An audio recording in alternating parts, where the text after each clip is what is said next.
Nos últimos dias a gente tem ouvido falar muito sobre algumas características que determinam a nossa Constituição, principalmente no que diz respeito à defesa de direitos constitucionais que estão prescritos na nossa Carta Magna, na nossa Constituição de 1988.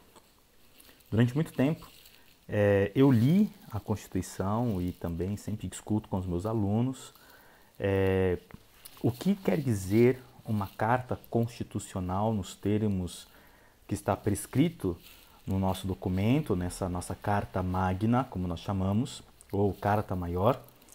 E na verdade, uma vez até em uma das aulas, falando sobre direitos humanos, eu perguntei se meus alunos conheciam a Constituição, se eles já haviam lido a Constituição, ou pelo menos tivessem algum tipo de conhecimento do que prescreve o artigo 5º da Constituição, que é o artigo que determina aquilo que nós entendemos como os direitos constitucionalmente instituídos de todo cidadão brasileiro.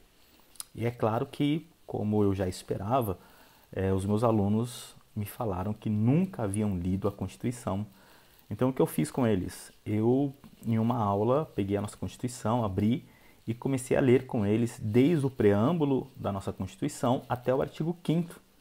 E lemos alguns incisos que estão dentro do artigo 5º, também explicando ponto a ponto, característica a característica para os meus alunos.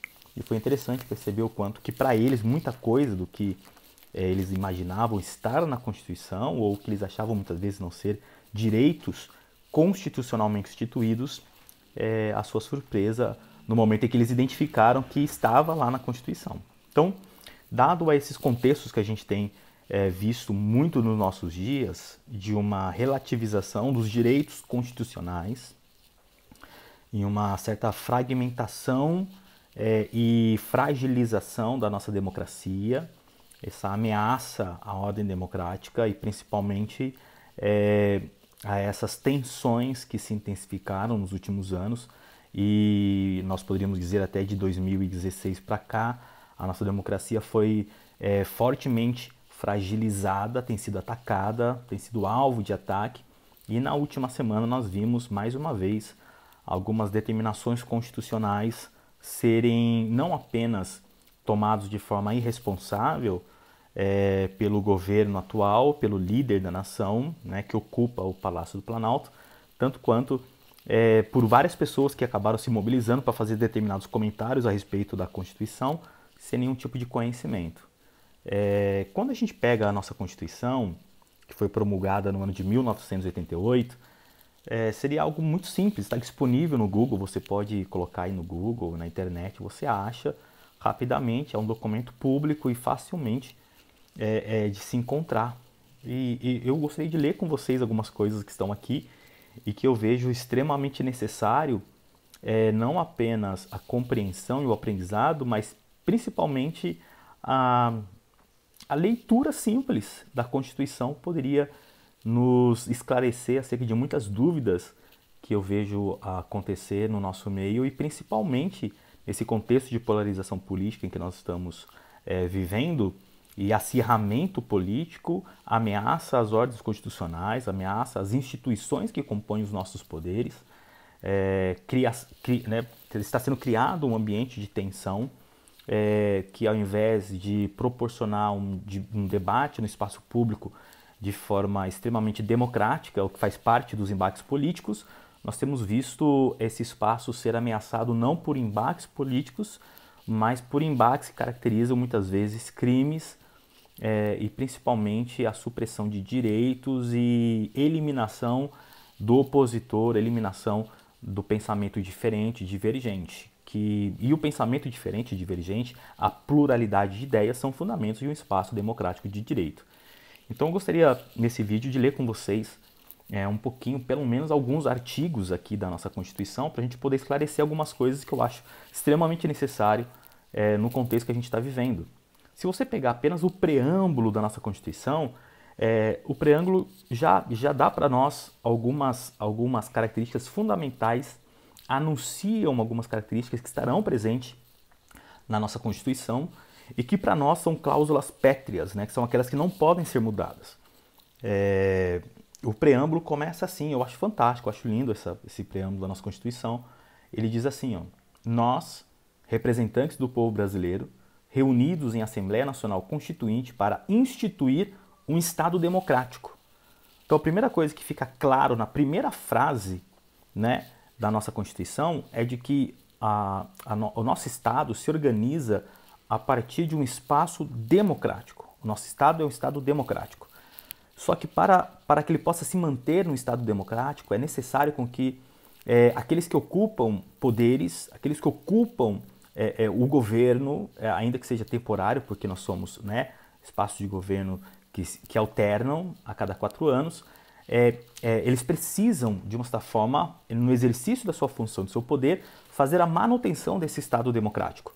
Então, para que haja um Estado democrático, é necessário definir quais são os limites dessa democracia e quais são os critérios pelos quais essa democracia se estabelecerá. Isso vai vir na sequência do preâmbulo da nossa Constituição. Olha, essa Assembleia Nacional ela institui um Estado democrático destinado, ou seja, qual que é a finalidade última, qual que é o princípio teleológico da nossa Constituição, qual que é o princípio teleológico de um Estado democrático, né? Qual que é o objetivo, a destinação desse Estado democrático. Vem na sequência, ele diz, destinado a assegurar o exercício dos direitos sociais e individuais. É obrigação de um Estado democrático, do nosso Estado, e aqueles que preservam essa Carta Magna, que no caso é o STF, né? E aí todos os demais poderes devem se reger por esse documento. Ele diz que este documento tem como objetivo assegurar o exercício dos direitos sociais e individuais. E ele não para por aí, ele continua. Ele diz que não apenas assegura o exercício dos direitos sociais e individuais, mas a liberdade, a segurança, o bem-estar, o desenvolvimento, a igualdade e a justiça como valores de uma sociedade fraterna, pluralista e sem preconceitos. Isso é fundamental. Se a gente parar aqui no preâmbulo da nossa Constituição e se a gente for analisar, inclusive o que o próprio chefe do Executivo fez nos últimos 4 anos relacionado ao nosso país, muito do que está escrito aqui no preâmbulo ele já cometeu, ele já infringiu, né? Então, a liberdade, os direitos sociais, individuais, a segurança, né, é fundamental, seja no exercício da segurança relacionada ao bem-estar, segurança relacionada à saúde, segurança alimentar, segurança pessoal, patrimonial, tudo isso é a função desse Estado democrático, né? O bem-estar social, o desenvolvimento, a igualdade de todos os cidadãos, independente da sua orientação política, religiosa, a igualdade de direito de todos os cidadãos, independente da maneira como ele se orienta, inclusive sexualmente. Ele não apenas isso, fala que a justiça como valores, todos esses critérios, eles devem ser defendidos como valores supremos de uma sociedade fraterna, pluralista e sem preconceitos. Então já fala que a nossa sociedade é uma sociedade plural e sem preconceitos. E essa sociedade ela deve estar fundada na harmonia social e comprometida na ordem interna e internacional com a solução pacífica de controvérsias. Nós temos visto quanto que os últimos dias, não apenas os embates têm se acirrado, mas essa polarização política coloca em xeque a nossa ordem democrática, o espaço público. Quando nós violentamos o direito do outro, a sua liberdade de se expressar politicamente nos limites dessa Constituição, quando você infringe a Constituição, quando você não respeita as instituições, você está promovendo um estado de desordem, um estado anárquico. E a nossa Constituição prevê que a solução para as controvérsias deve ser pacífica. Não deve haver incitação à violência, incitação ao ódio. As controvérsias políticas, econômicas, sociais, elas devem se dar no espaço dos embates políticos de forma pacífica. Nós estamos discutindo ideias, nunca e jamais da incitação da violência, como nós temos visto acontecer nos últimos dias.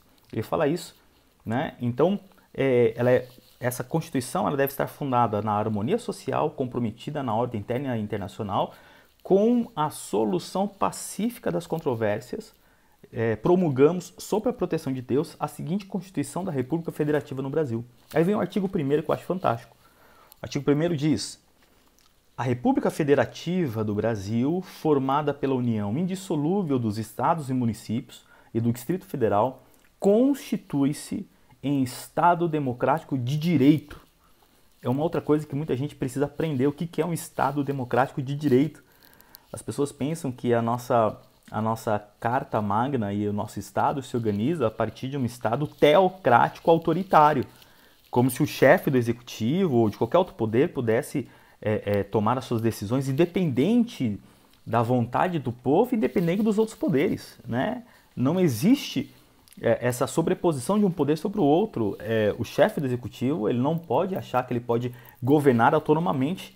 E o parágrafo 1º ele vai justamente definir qual é a formação do nosso Estado. Não apenas o artigo 1º, mas o artigo 2º e 3º vai definir de uma certa forma como que se relaciona os poderes e qual é o fundamento desse Estado democrático de direito. Então, a primeira coisa que o artigo 1º diz é de que essa república ela é formada constituindo-se como um Estado democrático de direito. E ela tem como fundamento que caracteriza esse Estado democrático de direito alguns critérios. Aí tem alguns incisos, são 5 incisos, diz assim: o primeiro inciso, o fundamento da soberania, o fundamento da cidadania, o fundamento da dignidade da pessoa humana. Então aqui ele não define qual é a pessoa humana que merece ter a sua dignidade respeitada ou não. Todo cidadão brasileiro, todo ser humano deve ter a sua dignidade preservada. Isso é um fundamento. Dignidade humana, da pessoa humana. Inciso 4º, os valores sociais do trabalho e da livre iniciativa. E o inciso 5º que diz o pluralismo político. Veja que é fundamental na constituição do nosso Estado democrático de direito o pluralismo político. Aqui não se fala de uma hegemonia política, não se fala de uma única voz política, de um partido político, ou como se apenas uma única ideologia fosse aquela determinante como fundamento do país. É o pluralismo político, a perspectiva plural e diversa de ideias políticas que deve se organizar em torno de espaço democrático de direito. Parágrafo único, isso é fundamental. Parágrafo único diz que todo poder emana do povo. O povo é soberano. Mas como que esse poder do povo, esse poder que emana do povo se estabelece? O parágrafo único na sequência vai explicar. Esse poder do povo é exercido por meio de representantes eleitos ou diretamente nos termos desta Constituição. Então é interessante aqui nós refletirmos que quando um político ele é eleito, ele não é eleito para ter autonomia de governo, para fazer o que ele quer. Ele é eleito para cumprir a Constituição. O seu governo deve estar circunscrito aos limites da Constituição e da função exercida por ele durante o período de governo. Porque o soberano é o povo. O povo é soberano, porque os governos se alternam. O povo escolhe os seus representantes. E os seus representantes, eles devem governar no limite da Constituição. E é interessante que nós pararmos para pensar que esse parágrafo único diz que esse poder que emana do povo se expressa nos termos da Constituição. Então não é nos termos da rua. Não está limitado àquilo que acontece nas ruas, as manifestações, que é muito importante. A própria Constituição prevê as manifestações, a livre manifestação, greve, o direito do povo se expressar. Mas no que diz respeito ao governo, a ordem social, ela se expressa nos limites da Constituição. Porque é justamente os representantes do povo que escreveram a Constituição. Então a vontade do povo, essa vontade soberana do povo, ela se manifesta nos limites, nos termos da Constituição. Por isso que nós temos uma Constituição que rege o nosso país, o nosso Estado. Por isso que o governante ele não tem autonomia, Ele não pode fazer o que ele quer, ele não é o soberano absoluto que pode fazer, ou como nós ouvimos, né, acontecer em 2020, o líder do executivo dizer que ele é a Constituição. A Constituição, eu sou a Constituição. Não, não. A Constituição é uma coisa, você é só um governante em caráter temporário, exercendo uma função nos termos da Constituição. O seu governo é legítimo enquanto você se regulamenta pela Constituição. Se você não se pauta pela Constituição, o governo deixa de ser legítimo. Se a gente continuar aqui, o artigo 2º diz que são poderes da União, desse Estado democrático de direito, independentes e harmônicos entre si, o legislativo, o executivo e o judiciário. Isso é fundamental para aquilo que a gente estuda em ciência política, a gente chama de os freios e contrapesos. A divisão dos poderes, a tripartição dos poderes é fundamental para que haja um freio e contrapeso, de modo a um poder não se sobrepor ao outro, né? Uma discussão que a gente está tendo muito grande hoje, muito forte hoje no Brasil, é justamente em razão dos limites dos poderes, não apenas do STF, mas dos limites do poder do executivo. E aqui a Constituição diz que isso deve ser harmônico, né? Agora, é claro, quando o executivo ou o legislativo não cumpre a sua função, ou eles acabam não tendo uma atuação nos limites da Constituição, a entidade que tem como responsabilidade ser a guardiã dessa Carta Magna, que é o STF, vai ter que fazer essa intervenção de modo a preservar a Constituição. Então, tudo aquilo que infringe a Constituição, o STF é provocado por alguns dos poderes de modo a tomar a decisão a favor da harmonia e da ordem, como nós temos visto nos últimos dias. É claro que isso é muito discutido, tem pessoas que acham que existe uma atuação política do STF, e aí a gente poderia fazer um outro vídeo só para discutir a respeito disso, mas é fundamental nós entendermos que é função do STF fazer um processo de preservação da Constituição de modo a regulamentar aquilo que está interferindo e no além dos poderes, nos limites, nos termos da Constituição. Isso está aqui no artigo de número 2.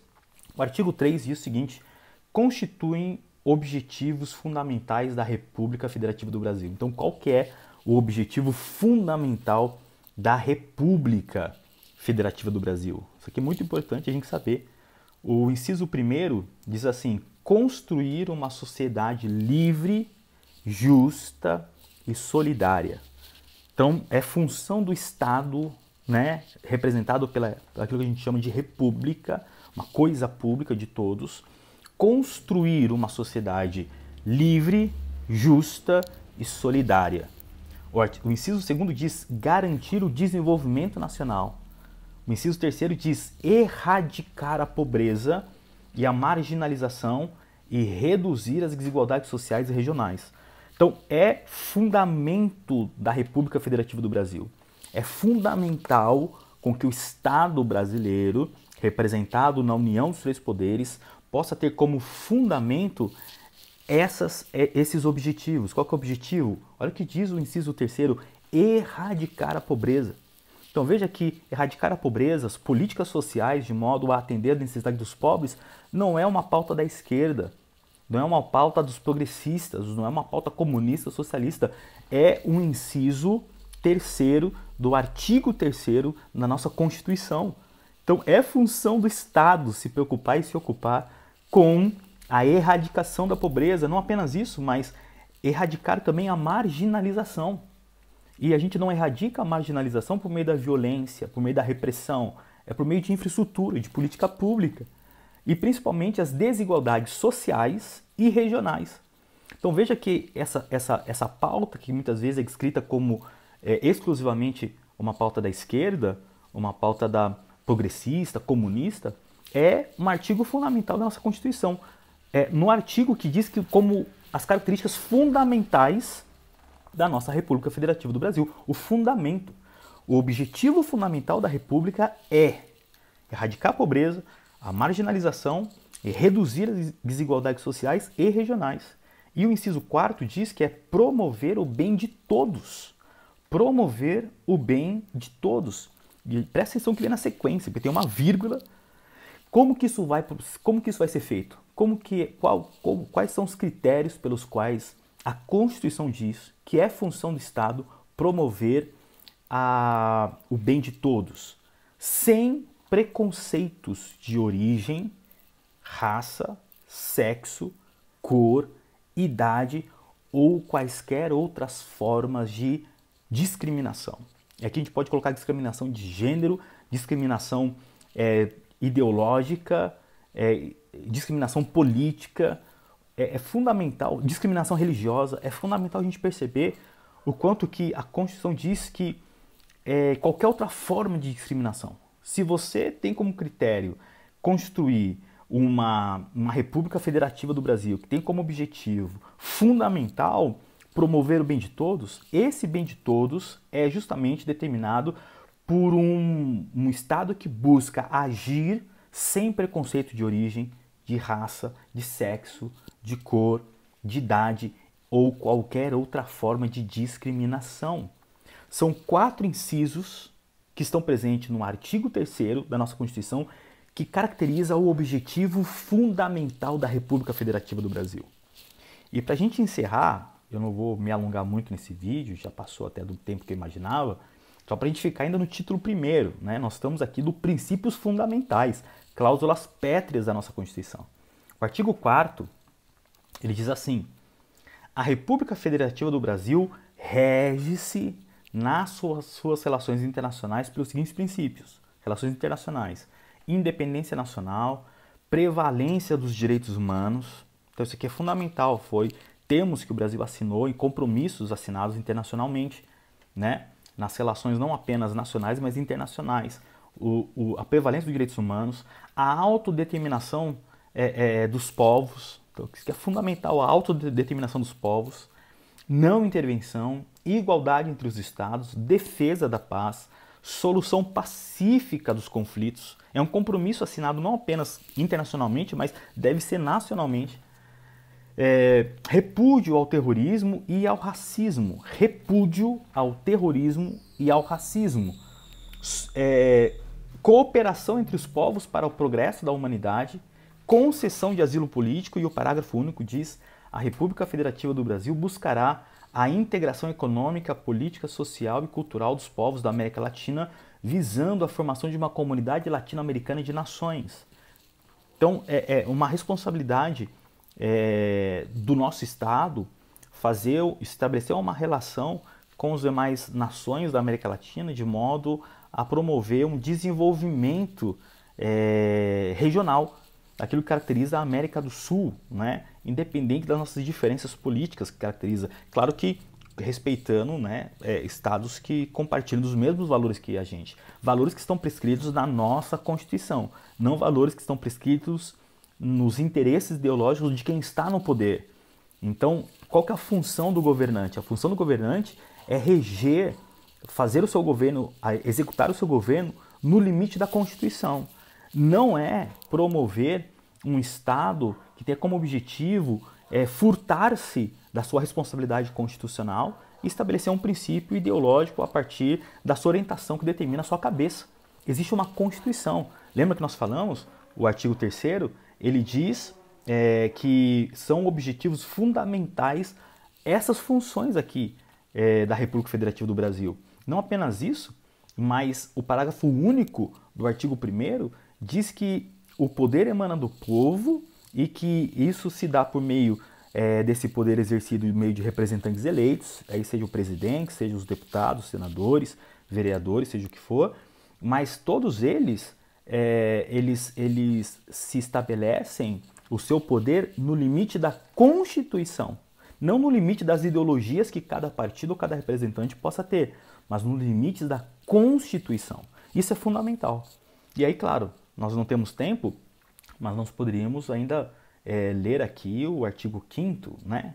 São vários incisos do artigo 5º, eu vou ler só o artigo, tem vários incisos, mas eu vou ver só o que o artigo diz, para a gente poder encerrar esse vídeo, para você ver o quanto que é fundamental. O artigo 5º diz: todos, e aqui ele falando todos aqueles que estão no espaço geográfico brasileiro, nos limites da fronteira do Brasil, todos são iguais perante a lei, todos, sem distinção de qualquer natureza. Não há qualquer natureza que diferencie um indivíduo de outro indivíduo, um cidadão de outro cidadão, um ser humano de outro ser humano.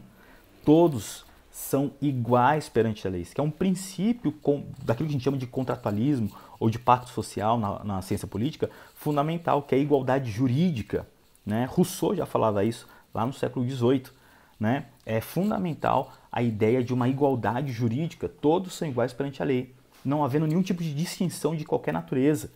Então, e tem essa palavrinha aqui que é fundamental para a gente entender, não há distinção de qualquer natureza, seja ideologia política, seja orientação sexual, seja orientação religiosa, seja qualquer natureza, não pode haver distinção no tratamento, nos limites e termos dessa Constituição. Todos são iguais perante a lei, sem distinção de qualquer natureza, garantindo-se aos brasileiros, presta atenção nisso, aos brasileiros e aos estrangeiros. Veja que existe uma responsabilidade no artigo 5º de tratamento não apenas aos cidadãos brasileiros, mas aos estrangeiros residentes no país. A inviolabilidade do direito à vida. Presta atenção nisso. É inviolável o direito à vida, à liberdade, à igualdade, à segurança e à propriedade. E aí vai listar nos termos de uma série de incisos, né? Eu vou ler apenas 4 incisos para a gente poder encerrar. O inciso primeiro diz assim, nos termos seguintes, quais são os termos seguintes? Homens e mulheres são iguais em direitos e obrigações nos termos dessa Constituição. Percebe que a Constituição é fundamental? É ela que estabelece o limite pelos quais a lei, a igualdade, a responsabilidade, a segurança e a propriedade circunscreve, né, os seus direitos garantidos. Homens e mulheres são iguais em direitos e obrigações nos termos dessa Constituição. Se você comete um crime contra a Constituição, você tem que ser responsabilizado por isso. Segundo, ninguém será obrigado a fazer ou deixar de fazer alguma coisa senão em virtude da lei. Percebe? Em virtude da lei. A Constituição é uma lei, certo? Ninguém será submetido a tortura nem a tratamento desumano ou degradante. Então, o inciso terceiro diz: ninguém será submetido a tortura nem a tratamento desumano ou degradante. Por isso que defender tortura é inconstitucional. Por isso que afirmar que deveríamos ter matado, né, uns 30 mil pelo menos é inconstitucional. Isso é crime constitucional. E o inciso 4, para me encerrar, que é livre a manifestação do pensamento, sendo vedado o anonimato. Porque você precisa responsabilizar aquele que pensa, né, aquele que fala. Então é interessante pensar o quanto que não apenas os artigos, mas os incisos, a gente poderia aqui falar vários, né, são orientadores de como deve ser a convivência dentro de um Estado democrático de direito. Nós poderíamos ler aqui vários artigos, vários incisos do artigo 5º, poderíamos problematizar muito mais os artigos anteriores, o 1, 2, 3 e 4 que nós já lemos, mas só para você ter uma ideia de que apenas o preâmbulo da nossa Constituição e os primeiros artigos já definem como que deve ser a responsabilidade social e coletiva, não apenas dos cidadãos, mas também, como diz o artigo 2º, daqueles que são eleitos para representar os interesses do povo nos termos dessa Constituição.